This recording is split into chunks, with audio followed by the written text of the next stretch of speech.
Ladies and gentlemen, welcome back to the second episode of Inside the USN. I'm your host, Velly, and I'm here with the one and only, the man that I love 3,000, Stoax. Oh, man. We're back again, man. Yes, we are. Yes, we are. I also love you, 3,000. I feel like, honestly, you're more in that, 600 to 500 range, but...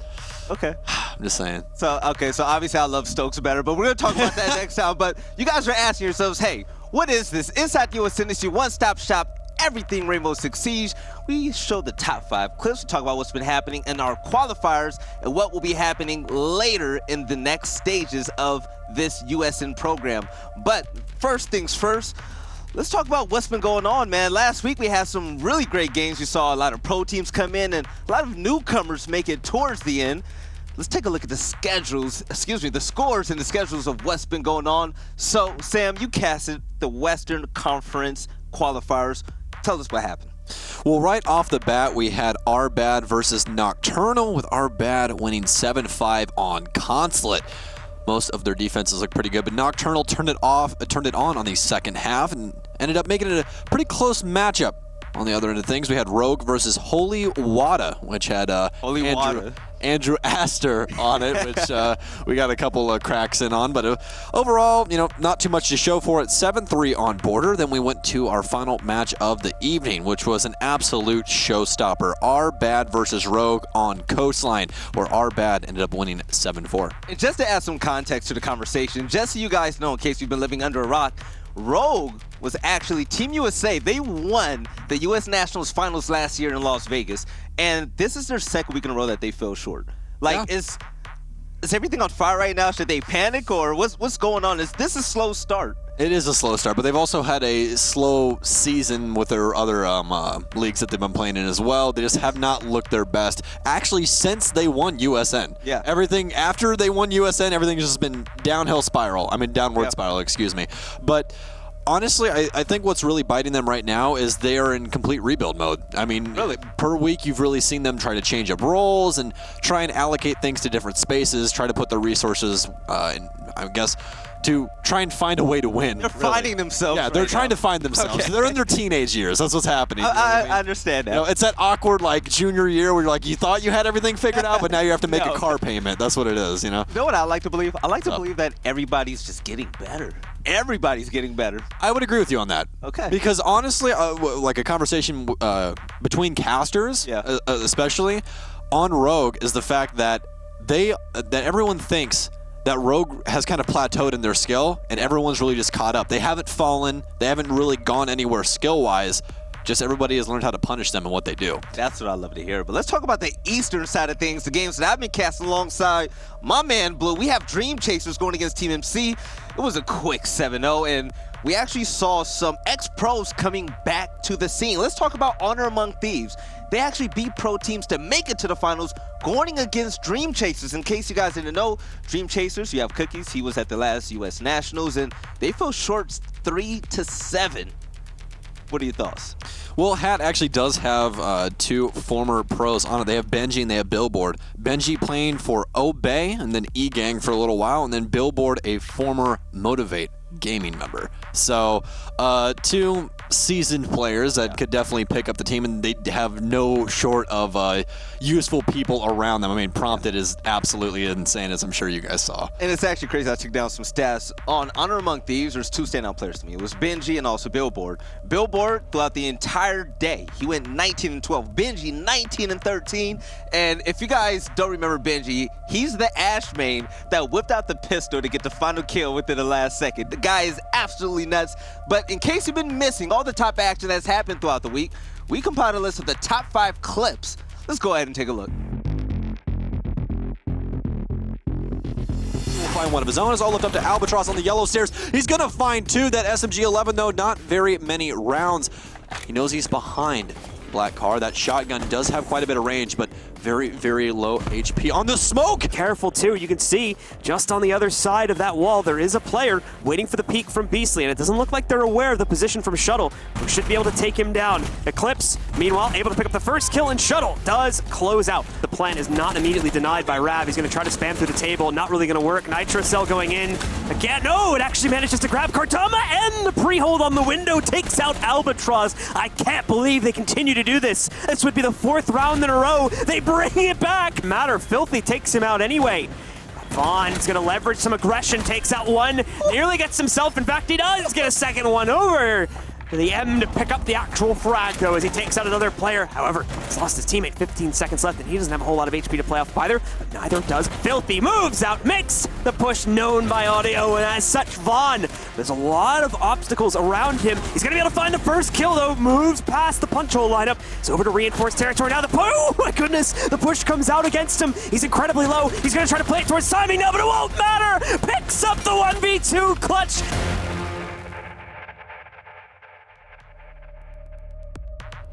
I'm sure you guys saw those clips, very, very entertaining, a lot of action, but did you know those could be you? It took us like 5 times to get that, and we've gotten it every single time. So Sam, the chemistry and the synergy is on point. They're not ready for this week. They're not ready at all. We're going to have so much fun. But the point that we're trying to make is that these tournaments are free to enter, and you saw a lot of teams and names up there that you're not familiar with. So what am I trying to say? That if you want to ever play on a big stage, really get some recognition and be cast by yours truly, Blue, Stoax, or even the one and only Velly, make sure you enter these tournaments. They're free to play. You can find them every Saturday. And also, if you want to join our discussion, make sure you tweet out with the hashtag R6USN. But moving forward, last week we had a lot of great games, and I had a chance to talk with one of the former pro players, Billboard from Honor Among Thieves. They won the Eastern Conference Finals, and let's go ahead and see what he had to say. Billboard, how's it going, man? Fine. How about yourself? I'm doing all right. I'm talking to, one of the MVPs of the game that I just casted over. But congratulations. You're going to be in the conference playoffs right now. You're going to be going against Sonics. But before we get into all that nerdy stuff, talk to me. How did your team come together? Because you guys have a pretty solid roster. Yeah, so previously this team was known as Tai Chow. They were also competing for CL playoffs, or they were in CL playoffs. And I myself was on a team called Least Wanted. It was a team of ex-pros, including myself, Gurmy Wormy, Dave, Chapstick, and we also had Skittles, who was the only non-ex-pro, but he had experience. So we were all a team of friends. We wanted to try to, get into CL. We were doing pretty well, and unfortunately, we just didn't play well on playoffs day. Okay. And also the same thing happened to Tai Chow. They unfortunately went down in CL playoffs. So both of our teams ended up not making CL. And so because of some players on my team, they wanted to take a break. And so it basically ended up becoming a full split.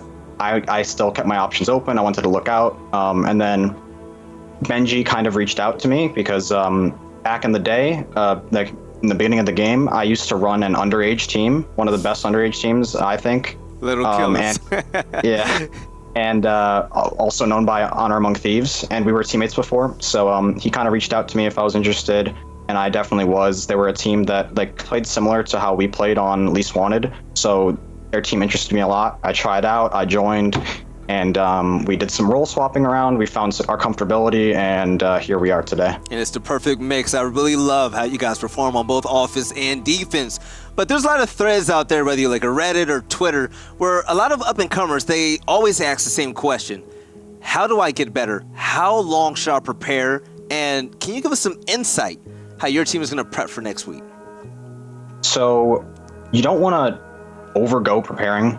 You honestly, a lot of it is just focusing on your own game. I think the biggest thing in this game, and it should be the pure focus of teams when they're trying to start up, is communication. Communication is everything.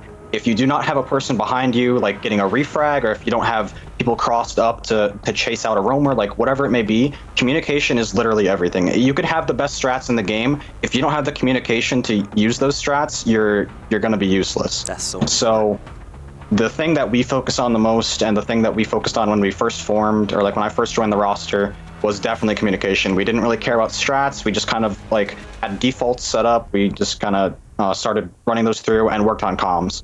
And that's something obviously every team should continue to work on. Your comms can never get perfect, never, and no scenario can ever be perfect. So just the better the comms, the better your team generally plays. All right, so you seem like you really love your teammates. They're like brothers to you. So I'm going to give you this chance right now. If you had to name one of your teammates and just hype them up like none other, who would it be and why? I would probably have to say either Vaughn or Benji. I can't necessarily name one or the other because Vaughn is definitely underrated in terms of like not many people know him. But while Benji has been a seasoned player, he's played in Pro League, so people know about him. They know that he's a well-respected player, a good fragger, everything like that. But if we're talking kind of like underdog wise, or like people that are new and don't know much about some of these newer players on our team, I think Vaughn has definitely showed, at least especially in our most recent match, that he is a contender against some of the best players. All right, Billboard, I love talking to you, man. Every single time we do it, I'm happy for it. But as we go ahead and tell the viewers out there what your Twitter is, how they can keep in touch with you, and yeah, any last words you'd like to say to the viewers before you play in the playoffs. Yeah, so if you want to follow the team, our team's Twitter is at @HAT_esports. You can go there, and I'm pretty sure the announcement tweet is pinned, so you can find all of our individual Twitters there if you want to follow each of our players. And yeah, I don't know, I'm just excited going the next week, where we definitely have a lot to start preparing, whether it be focusing on ourselves and also preparing for Sonics. And yeah, best of luck to all of them. All right, you should feel like you're on top of the road right now. Once again, thank you for another amazing interview, and I'll talk to you next time. Thank you. Welcome back from that beautiful interview with Billboard from HAT. I hope you guys really enjoyed that, but we got some other stuff to talk about. It's going to be Rec. It's going to be our bad Western Conference Finals. Here's how they got there.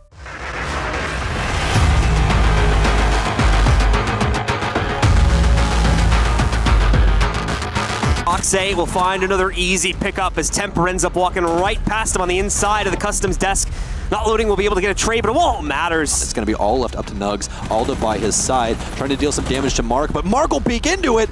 The Nitro Cell goes in once again unsuccessful. Finds a hole in the smoke. They're able to drop one player. Can't confirm the kill just yet. They have pings to notify him of that. Focus on the player instead. The leap over. 2 knife kills in a row for him. Foxay already able to take out one of their last few players. Eclipse going to have to push the smoke, meaning the cough will be heard.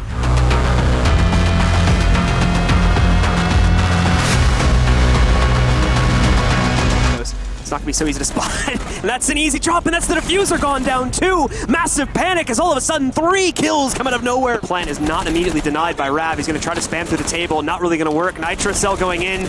Again, no, it actually manages to grab Kartama, and the pre-hold on the window takes out Albatross. Shuttle will finally open the door for Rogue, but Tuffy's going to slam it shut, followed up by Beastly. And wow, Slash going to try and follow it up on the cool vibes. Beastly once again, he's making bodies out of everyone. It's all left up to Shuttle. He's going to try and hop through, but Beastly once again. He's going to be able to find the first kill though. Moves past the punch hole lineup. It's over to reinforced territory now. Oh my goodness, the push comes out against him. He's incredibly low. He's going to try to play it towards timing now, but it won't matter.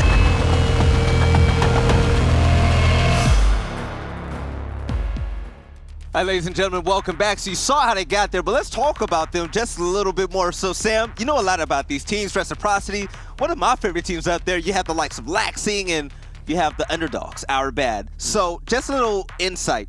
Reciprocity, ever since they made their team changes, kind of like Thanos, you know, he got all the 5 Infinity Stones and they've been on top of the road, but our bad, the up-and-coming team, they're bringing that hammer. And I don't know if Reciprocity's ready for that. Yeah, I feel like our bad is more of the Arya Stark right here, and that's what I'm really feeling. We're going to try and fit in as many references as we possibly can, try and just do some fan service for everybody. But no, I really feel like everyone's going to think Rec is going to win this. But our bad is definitely suited to take on this beast. Yeah. Speaking of beasts, we've got Beastly from Rise Nation on our bad, and he could definitely show up here. Did some stats, ran back through their games since they picked up Beastly. They dropped off one of their players after the first set of matches for CL, picked him up after. Took him about 2 weeks, but after that, the cogs started rolling, and they did fantastic on the latter half of CL. So I expect them to at least put up a very, very good fight against Rec here, but Rec, with their very fluid playstyle that they're known for, could I mean, they could just roll over him, really. So I beg the question. You talk about Beastly and the rest of our bad really coming up as up-and-coming players.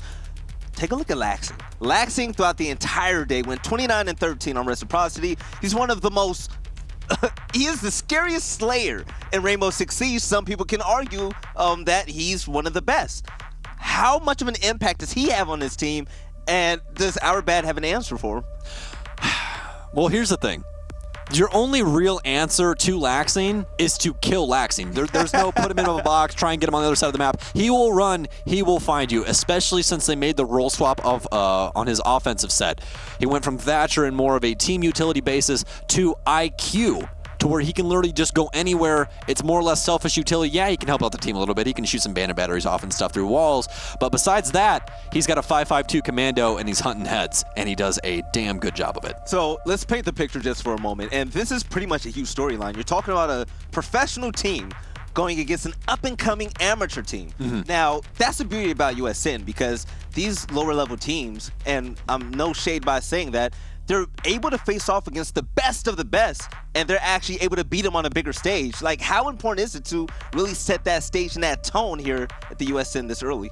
Well, right now, our bad's got to be feeling good, especially coming off of that win from Rogue. And I mean, as long as you're high on the horse, no one else is really going to knock you down. You're not going to be afraid to take on Reciprocity. I mean, a lot of people, especially younger teams, are used to this aggressive play style because they play it themselves. Now, they did add somebody that's a regular into more of a structured play style, which would be Beastly, but even he has been doing fantastic in this roster. Yes, and let's talk about the Eastern side of things, okay? We have Honor Among Thieves, and before I introduce this team, let's just say God is a woman. Goddess and Stoax. They'll be facing off in the Eastern Conference Finals. Let's see how they got here.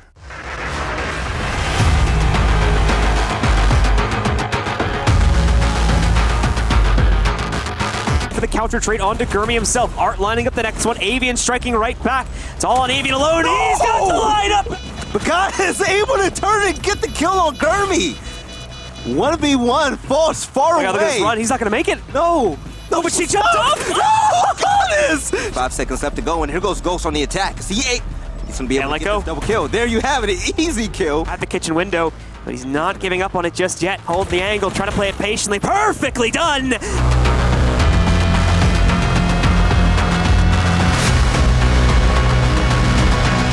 He's gonna hold the site. He knows they're gonna push in through this hole in the wall. They can't get it. Oh, Benji! No. That's the Ash play we like to see. The diffuser also being dropped from the prime stairs here.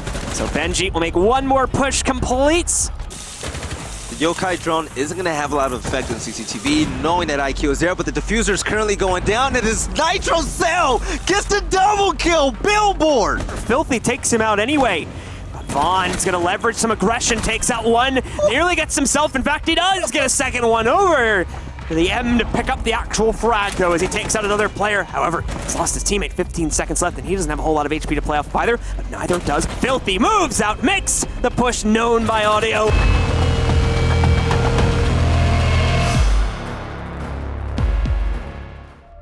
All right, guys, you saw how they got here. Now let's start some discussion about them. Velly, you got to cast all these games on the eastern side. So, got a big question for you. Talk to me. Neptunes, Stoax, how you feeling? I'm feeling great about Stoax, and actually, this is probably the most one-sided match I've ever seen in regards to offense and defense. Take a look at the stats. Stoax actually lost one round on defense. They went 8 for 9, and they're solid at defense. That's what they're known for. That's their bread and butter, okay? But you take a look at the other side of things, Honor Among Thieves. This is an attacking team. 8 for 12 on attack. So it's pretty much when, what's that saying when an immovable object goes against an unstoppable force. Yeah. That's what this matchup is gonna be, and I've been waiting for this game this entire time. So it's gonna be a lot of heavy hitters, and I want to see how things are gonna fare out when the roles are switched. I want to see Stoax on attack, and also Honor Among Thieves on defense to see who the better team is. We're gonna find out this week. Well, it's going to be a lot of fun, and I get to cast it with you, which is going to be awesome. But I think the biggest thing, especially for Hat, because there's not much information on this roster, everyone.